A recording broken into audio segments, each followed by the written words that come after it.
আমরা ভেবেই রেখেছিলাম দার্জিলিং আর সিকিম থেকে ফেরার পরই এসি কিনবো, আর সেই মতোই আমরা ফেরার পর দিন তমলুকে এসি কিনতে যাই।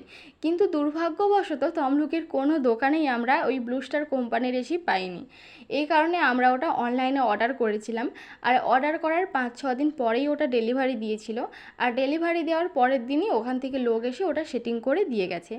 আমাদের যে কারেন্টের কাজ করে সে আমাদের বলেছিল স্টেবিলাইজার লাগাতে, না হলে ভোল্টেজ কম থাকলে এসির হাওয়া ঠান্ডা কম হবে। তখন আমরা ভাবলাম যে ওটা যদি পরে প্রয়োজন হয় তো আমরা কানেক্ট করব, এই কারণে আমরা এখনও স্টেবিলাইজার কানেক্ট করিনি, আমাদের নর্মালেই ভালো চলছে এখন। আর তোমরা যদি কেউ এই ব্লু স্টারের এসি কিনতে চাও, বা এই এসি কেনা থেকে শুরু করে কারেন্টে যে সমস্ত জিনিসপত্র লাগে, বা যারা এসি এখানে সেটিং করতে এসেছিলো আমাদের বাড়িতে, টোটাল কত খরচ হয়েছে, তোমরা যদি কেউ জানতে চাও তো আমার ভিডিওতে অবশ্যই কমেন্ট করবে, আমি সব কিছু বলে দেবো।